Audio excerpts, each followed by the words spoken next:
Hello, it is I, Andreen, your Jewish American priestess, here to read you some Hebrunes today. I'm doing a reading in celebration of the fact that I've finished studying each of the individual letters in the alefbet. And I also made myself a new set of Hebrunes to celebrate that. So I'm going to pull out a 7 Hebrune reading today in the Mogen David's spread, and to see what is coming up for this next little future. So coming down from the top, what is coming down from the divine? We have the letter Gimel to start with. A little hard to see in this light. The lower right hand corner represents what we know about our situation. We have the letter Pei. The lower left hand corner of our star represents what is unknown about the situation. We have the letter Lamed. Coming up from below, we have the root cause of our reading, and that is the letter Mem. Upper left corner will be that which we are supposed to release. I have the letter Tet. The upper right of our reading will be that which we are calling in strongly. We have the letter Resh.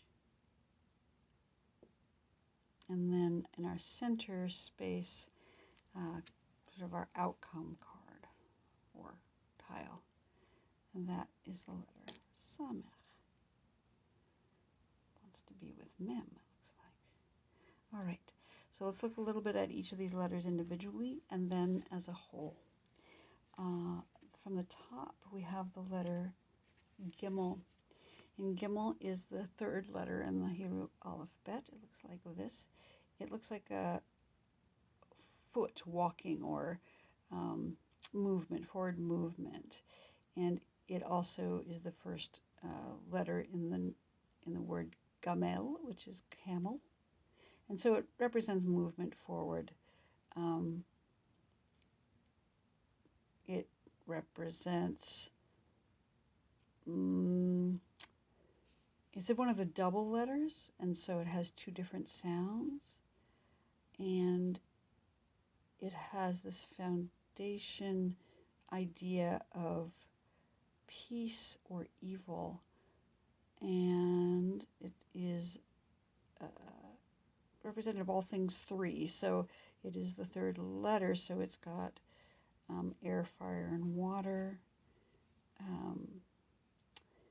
The three divisions of the Israelite people, the Kohen, the Levi, and Israel, the three patriarchs, this idea of integration and balance. The six-sided star has two different triangles of three. But mostly it represents forward motion. So down here in the lower right corner, we have Pei.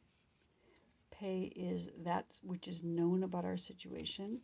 It is one of the double letters again, and it is a mouth. So it represents the divine speaking the world into existence. It also represents the oral Torah and the transmission of knowledge from generation to generation.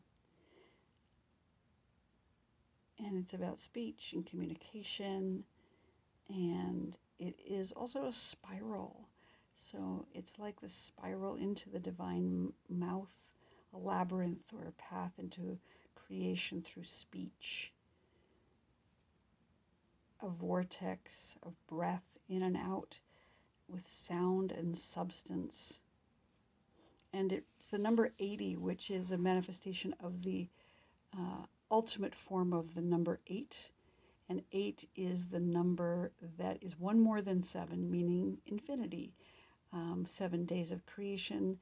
The 8th day would be infinite number of days. So 8 times 10 being 80 is this idea of ultimate manifestation of infinity into the macrocosm of the universe.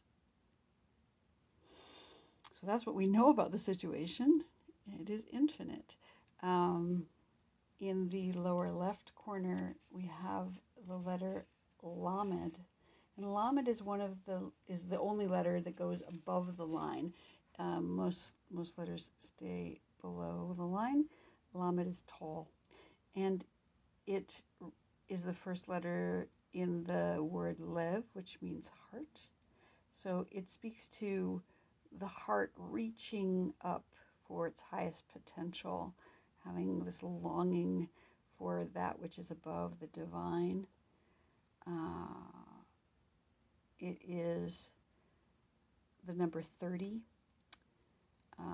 So again, 10 times that number 3, being tall, being elevated, and longing for connection. It also represents learning and teaching.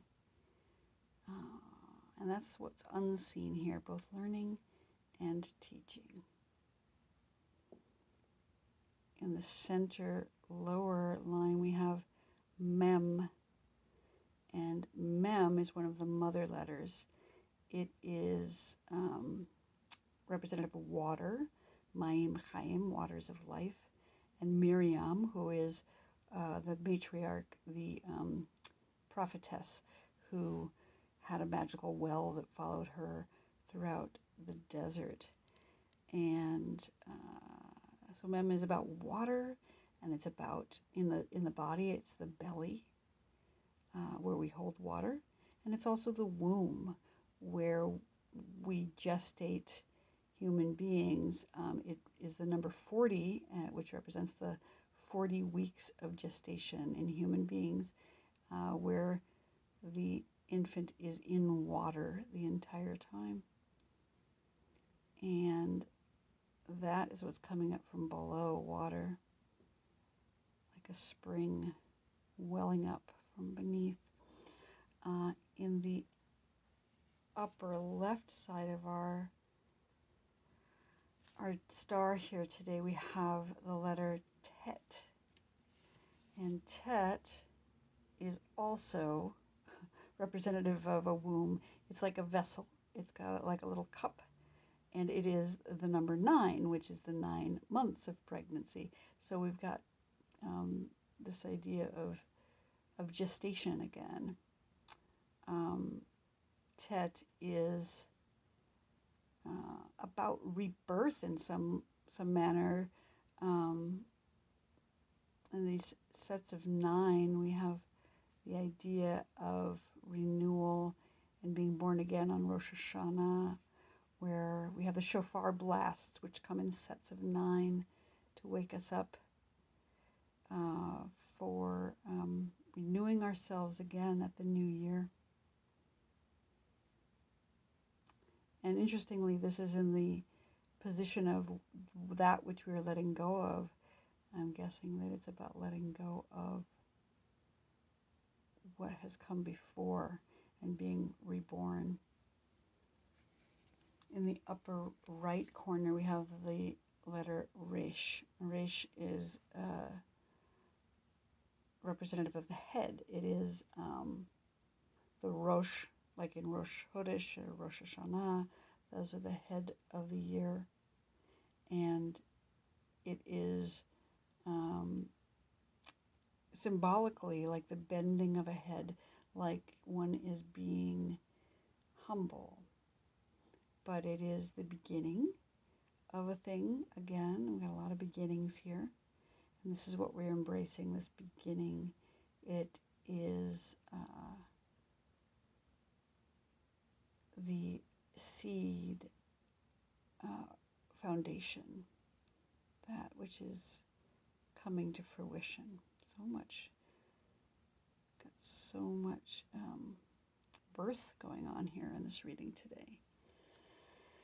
And then we have in the center the letter Samech. Samech is the sound of S. It is a circle representing cycles, and it is that which surrounds. So it's like something that surrounds and protects, but it's also this roundness, like reincarnation, like a wheel that goes around or spirals. It speaks to the seasons which come around, and all things that do cycles. It is the number 60, which is the number of minutes in an hour, and the number of seconds in a minute, and also the number of minutes in a circle. If you think about 60 minutes being a measure. And it speaks to equality, because every point in a circle is equidistant from the center and from the opposite side. So 60 is an important number in terms of equality and what's known as nullification. There's a bunch of midrash about if, for instance, something that is not kosher drops into something that is kosher. If it's only less than 1/60th, it nullifies that unkosher substance. They say that sleep is 1/60th of death, that honey is 1/60th of the sweetness of manna, that dreams are 1/60th of prophecy, and that Shabbat is 1/60th of Olam Haba, the world to come.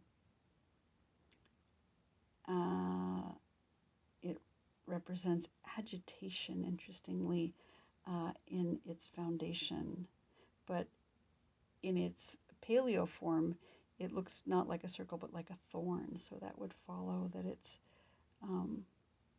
agitation, but it's a thorn which is not just irritation but also protection. Again, like that being encircled. So, what an amazing reading. We have this moving forward happening right now. This idea of speaking things into existence by using letters, specifically. We have the Lamed, which is the heart reaching up for connection with divinity and higher self. We have the Mem being this gestation in water, and also the Tet being a container for gestation, both 40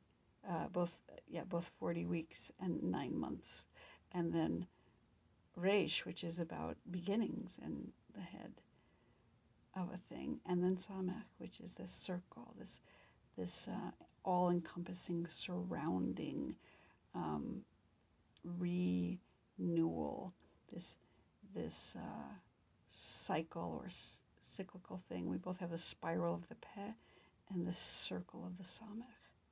So all in all, it looks to me like what is coming right now is a new beginning moving forward, and gestation, and cycling through the next phase of what is to come. And it sounds very lovely. And I appreciate everyone who has stuck with me and listened to this long. If you like this video, please give it a thumbs up and subscribe if it's of interest to you. And I will be doing more readings like this coming up in the next little while. Thank you so much.